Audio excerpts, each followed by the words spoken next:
Hello बच्चों, आप सभी लोगों का बहुत बहुत स्वागत है एक बार पुनः हमारे यूट्यूब चैनल में। और आज की इस वीडियो में हम सभी लोग चर्चा करने वाले हैं सौरमंडल की अगली कड़ी पर।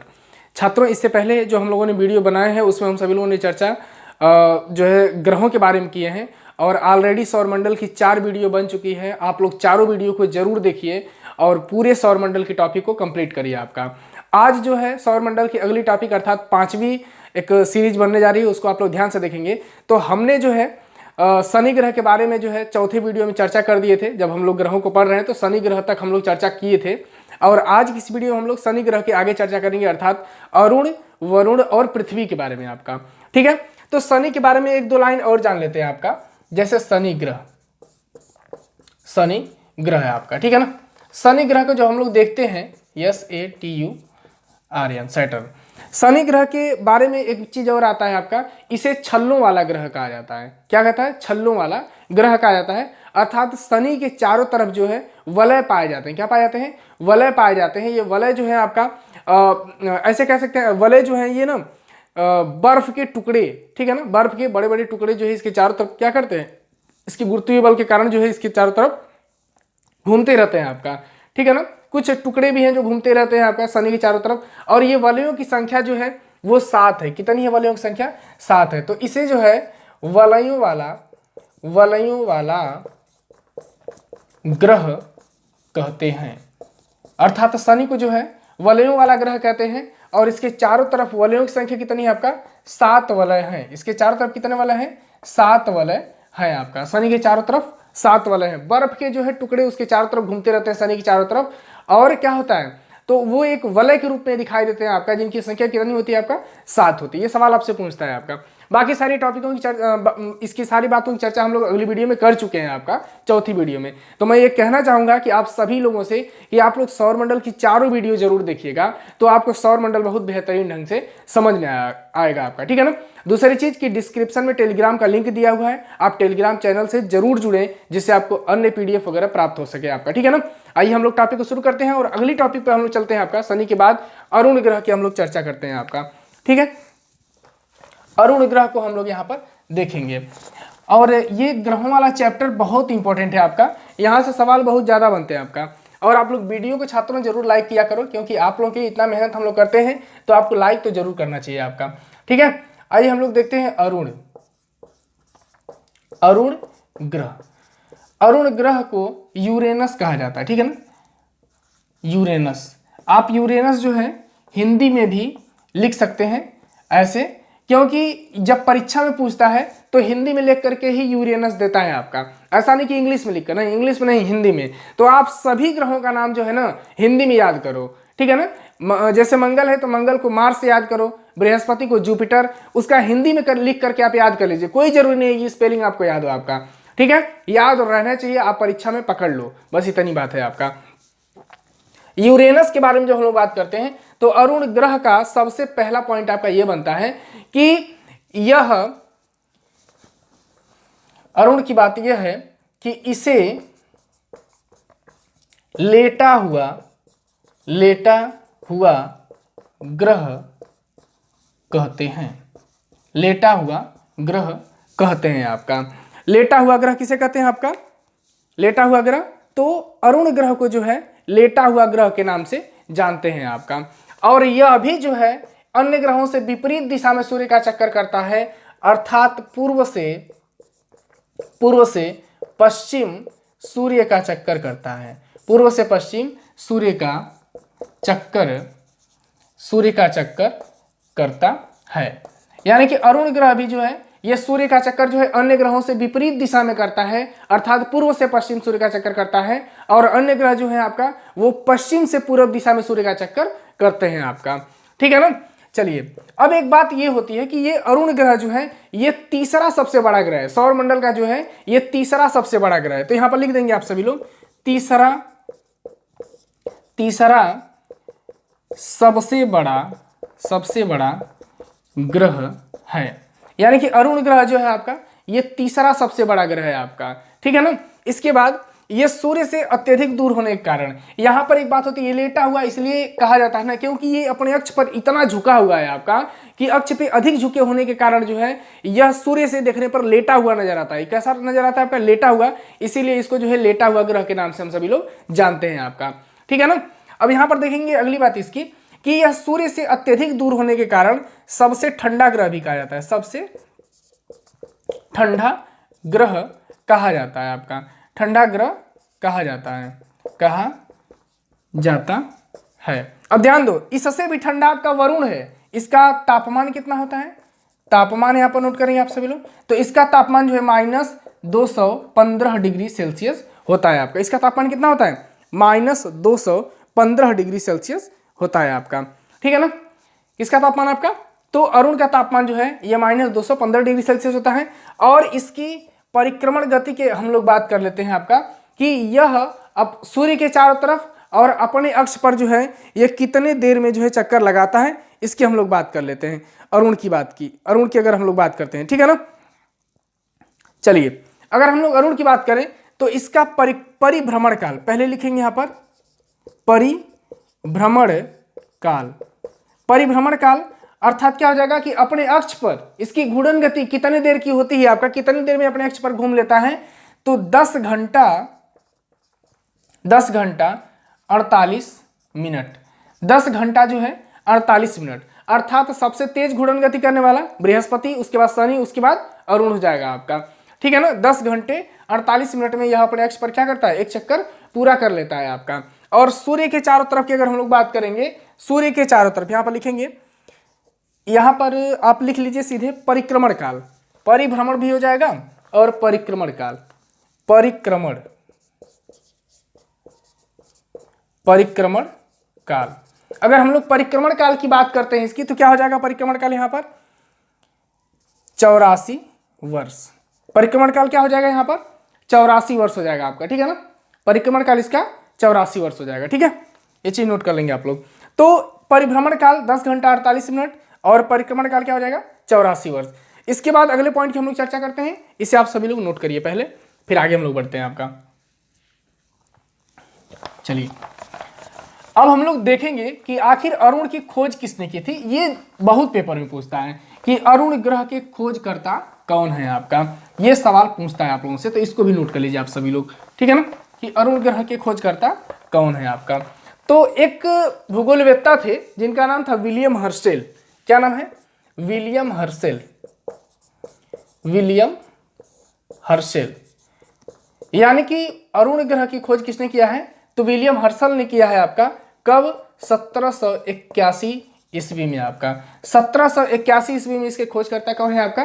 तो विलियम हर्शेल जी हैं। और इसके चारों तरफ भी वलय पाए जाते हैं, अरुण के चारों तरफ भी वलय पाए जाते हैं। इसके वलयों की संख्या 10 है। कुछ प्रमुख वलय यहां पर लिख लेंगे आप सभी लोग, प्रमुख वलय के नाम, ये पेपर में पूछता है। तो इनका नाम हो जाएगा alpha, beta, gamma, alpha, beta, gamma, delta, epsilon, ये इसके कुछ प्रमुख वलय होते हैं इसके चारों तरफ। ये पेपर में पूछता है आपका, ये नाम देकर के पूछ लेता है कि इसके कुछ प्रमुख वलयों के नाम। तो ये इसके कुछ प्रमुख वलय होते हैं आपका, अल्फा, बीटा, गामा, डेल्टा और इप्सिलॉन आपका, ठीक है। तो ये अरुण के कुछ इंपॉर्टेंट पॉइंट हैं आपका, जो पेपर में बहुत बार पूछे गए हैं और यहाँ से सवाल बनता है आपका। सबसे ज़्यादा सवाल इसका यही बनता है कि इसे लेटा हुआ ग्रह के नाम से जानते हैं आपका, ठीक है ना। और ये तीसरा सबसे बड़ा ग्रह भी है, ठीक है। इसके उपग्रहों की संख्या अगर पूछे तो 27 इसके उपग्रहों की संख्या होती है। उपग्रह वगैरह इसका नहीं पूछता है आपका, जितने पॉइंट्स पूछता है मैंने नोट करवा दिया आपका, ठीक है। चलिए, अब अगले ग्रह की हम लोग बात कर लेते हैं, वरुण ग्रह की। आइए हम लोग बात करते हैं वरुण ग्रह के बारे में। वरुण ग्रह से भी बहुत ज़्यादा सवाल नहीं बनता है, बस कुछ सवाल बनता है जिसको हम लोग देख लेते हैं यहाँ पर। चलिए, लिखेंगे हम लोग यहाँ पर वरुण ग्रह। वरुण ग्रह, वरुण ग्रह को इंग्लिश में लिख लेंगे आप लोग, नेपच्यून कहते हैं इसको। और हिंदी में ऐसे लिख करके आप लोगों को बहुत बार पूछा गया है, नेपच्यून। वरुण का इंग्लिश नाम क्या है आपका? नेपच्यून है। और वरुण की सबसे बस एक पॉइंट सबसे ज्यादा पूछा गया है अब तक कि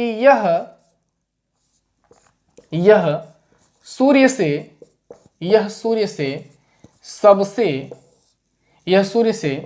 सबसे दूर स्थित है। यानी कि यह सूर्य से सबसे दूर का ग्रह है आपका। कौन सा आपका? तो वरुण ग्रह, यह सूर्य से सबसे दूर है और यह सौर मंडल का चौथा सबसे बड़ा, सौर मंडल का चौथा सबसे बड़ा ग्रह है। सौर मंडल का चौथा सबसे बड़ा ग्रह कौन है आपका? तो वरुण ग्रह है आपका, सौर मंडल का चौथा सबसे बड़ा ग्रह। इसके खोजकर्ता को लिख लेंगे आप सभी लोग यहां पर। खोजकर्ता को पूछ लेता है आपका जॉन गाले। यानी कि इसके खोजकर्ता कौन है आपका? वरुण ग्रह के। तो जॉन गाले जी हैं, सन 1946 ईस्वी, लिख लेंगे यहां पर 1946 ईस्वी आपका। क्लियर हो गया ना? इसके बाद ध्यान दीजिए, अब ये जब दूर है सूर्य से, तो दूर होने के कारण जो है इसका टेम्परेचर क्या होगा? बहुत कम होगा, अर्थात अरुण ग्रह से भी कम इसका तापमान होता है। तो इसका तापमान आप लोग यहां पर देखेंगे, इसका तापमान कितना होता है? -218 डिग्री सेल्सियस। अर्थात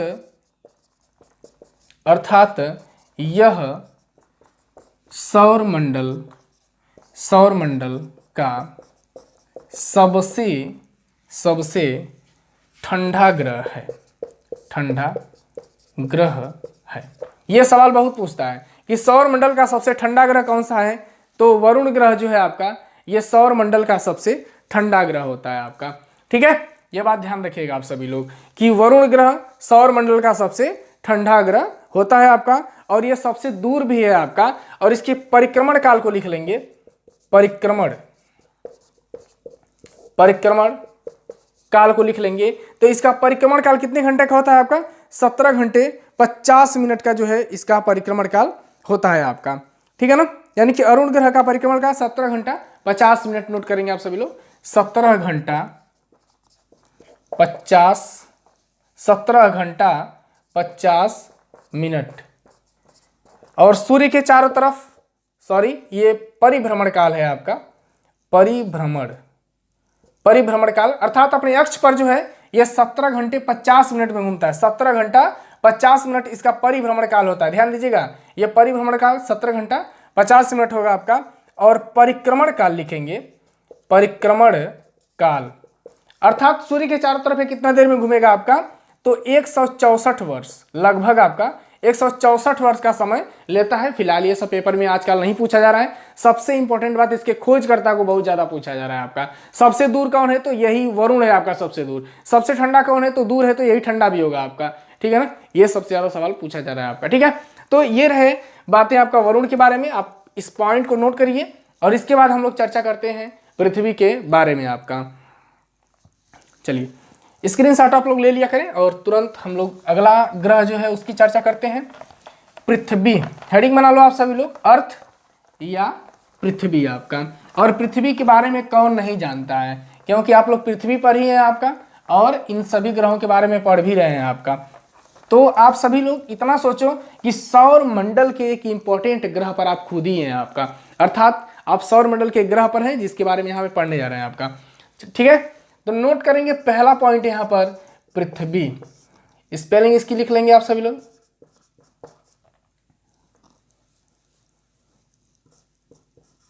ठीक है, पृथ्वी। और पृथ्वी के बारे में सबसे मुख्य बात ये कि यह सौर मंडल का एकमात्र ऐसा ग्रह है जिस पर जीवन पाया जाता है। यह नोट कर लेंगे, यह सौर मंडल का एकमात्र ऐसा ग्रह है जिस पर जीवन पाया जाता है,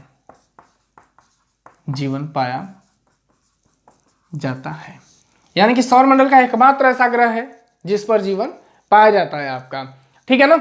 इसके बाद हम लोग बात करते हैं अगले बिंदु पर। देखिए, पृथ्वी का तो यह एक मतलब कि ऐसा ग्रह है जिस पर जीवन पाया था। अब इसकी अक्षीय झुकाव की हम लोग बात कर लेते हैं। तो इसका अक्षीय झुकाव कितना है आपका, अक्षीय झुकाव, ये सवाल पूछ लेता है इससे। तो यह अपने अक्ष पर जो है 23.5 डिग्री झुकी हुई है आपका। कितना डिग्री, 23.5 डिग्री झुकी हुई है, जिसके कारण ऋतुओं का परिवर्तन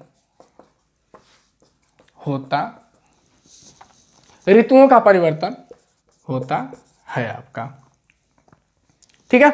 और इसके हम लोग भूमध्य रेखीय व्यास या विषुवत रेखीय व्यास और ध्रुवीय व्यास के बारे में हम लोग यहाँ पर चर्चा करेंगे आपका। पृथ्वी के ध्रुवीय व्यास और भूमध्य रेखीय व्यास की हम लोग बात करते हैं। तो एक चीज ध्यान दीजिए यहाँ पर, विषुवत रेखीय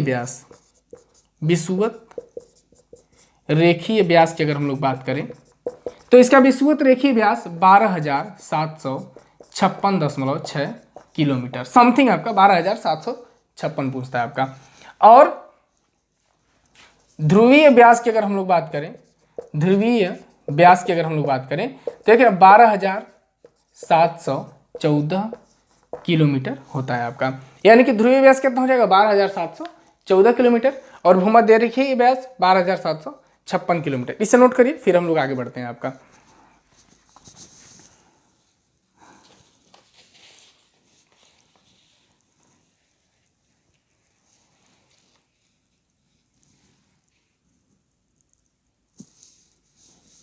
चलिए, ये दोनों पॉइंट्स आप लोग नोट करेंगे क्योंकि इसको पेपर में बहुत पूछता है। विषुवत रेखीय व्यास को पूछ लेता है 12,756 किलोमीटर, 12,756.6 किलोमीटर, 12,714 किलोमीटर आपका विषुवत रेखीय ध्रुवीय व्यास हो जाएगा आपका। और यह भूमध्य रेखीय व्यास इसी को कहते हैं, विषुवत रेखीय व्यास को ही हम लोग भूमध्य रेखीय व्यास भी कहते हैं आपका, ठीक है। चलिए अगले पॉइंट पे हम लोग चलते हैं। पृथ्वी को जो है नीला ग्रह भी कहते हैं। क्यों?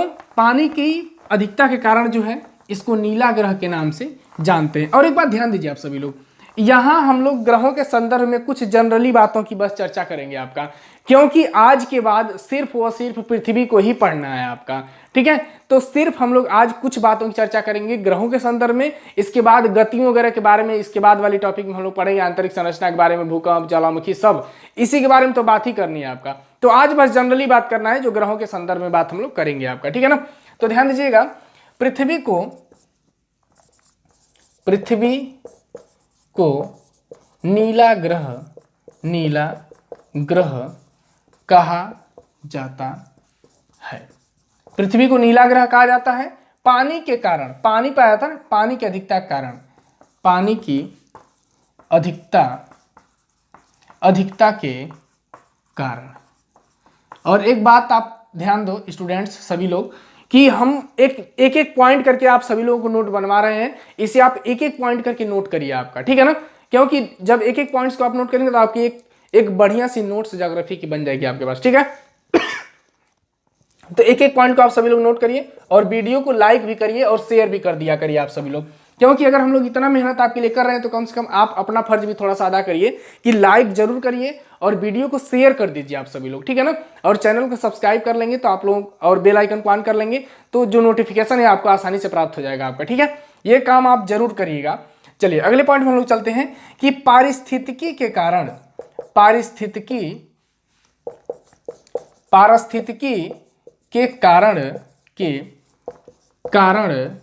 इसे हरित ग्रह भी कहा जाता है।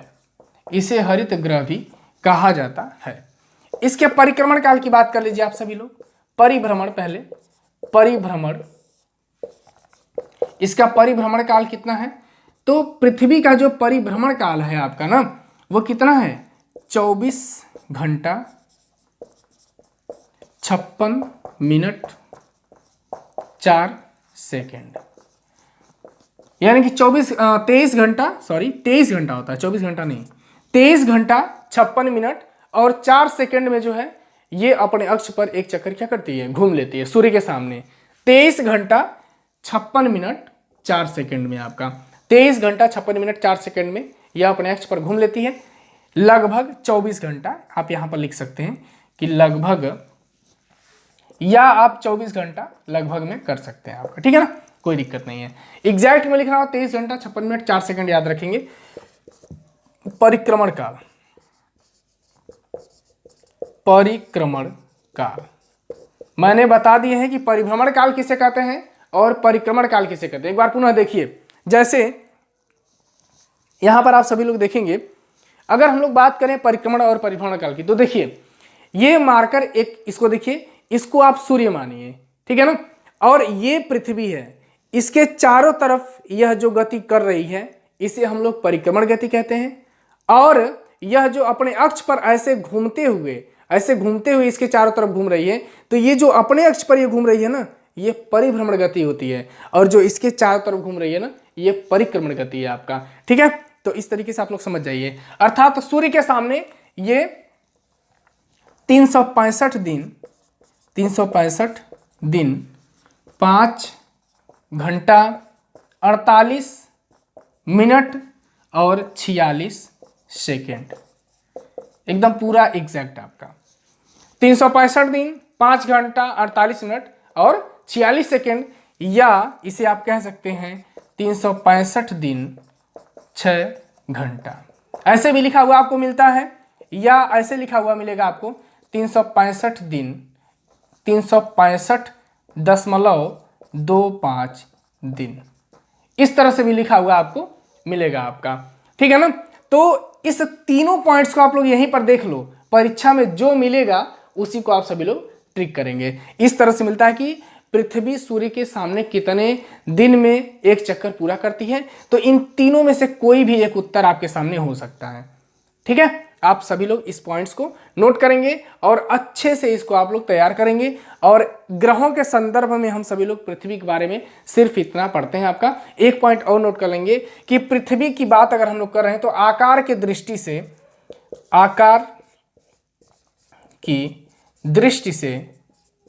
दृष्टि से यह,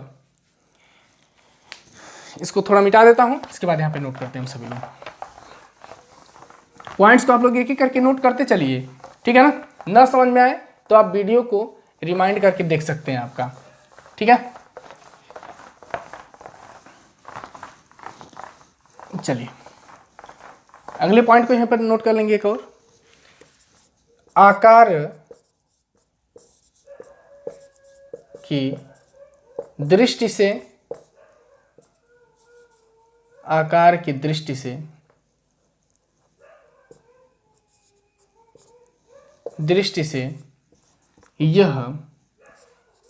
यह पांचवा सबसे बड़ा ग्रह है। यानी कि आकार की दृष्टि से यह पांचवा सबसे बड़ा ग्रह है आपका, ठीक है ना। पृथ्वी हमारी जो है यह आकार की दृष्टि से पांचवा सबसे बड़ा ग्रह है, और यह सर्वाधिक घनत्व वाला ग्रह भी है। सर्वाधिक घनत्व है, यानी कि पृथ्वी का जो है सर्वाधिक घनत्व है। लगभग औसत की बात करते हैं 5.5 ग्राम प्रति घन सेंटीमीटर होता है आपका, ठीक है ना। यह सर्वाधिक घनत्व वाला ग्रह है। और सबसे कम घनत्व वाला ग्रह कौन सा है आपका, तो शनि है आपका। और इसके पास एक उपग्रह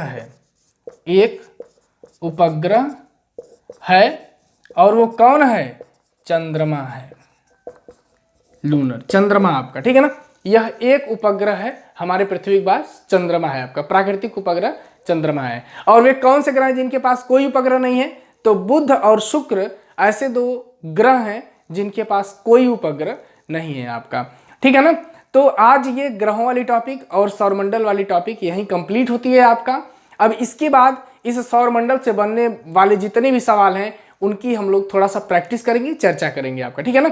सौरमंडल की टॉपिक यहीं समाप्त होती है। अब अगली वीडियो में हम सभी लोग अगली टॉपिक के एक नई टॉपिक की हम लोग चर्चा करेंगे आपका, ठीक है ना। अब सौर मंडल इसी वीडियो में आपका कंप्लीट होता है, अर्थात सौर मंडल का ये 5 वीडियो हुआ और पांचों वीडियो आप सभी लोग पूरा संपूर्ण डिटेल एकदम देखें, आप सभी लोग पूरी वीडियो देखेंगे तभी आपको सौर मंडल बेहतरीन ढंग से समझ में आएगा। और मैं यही कहना चाहूंगा आप सभी छात्रों से कि इससे पहले वाली जो 4 वीडियो है ना उसे आप सभी लोग जरूर देखिएगा, क्योंकि आप उन वीडियो को देखेंगे तो ये पूरा टॉपिक आपका क्लियर हो जाएगा, क्योंकि पूरा मैंने डिटेल से सौर मंडल को करा दिए हैं। यहाँ से अब कोई सवाल आपका बचने वाला नहीं है, ठीक है ना। आप किसी भी परीक्षा में जो है सभी सवालों को कंप्लीट करेंगे आपका, ठीक है। तो अब हमें आप सभी लोग इजाजत दीजिए और अगले वीडियो में हम सभी लोग नए टॉपिक की चर्चा करेंगे आपका। आप लोग जरूर जुड़िए और अगली क्लास को आप लोग अटेंड जरूर करिएगा आपका, ठीक है ना। तो अब आप हमें इजाजत दीजिए, बहुत बहुत धन्यवाद।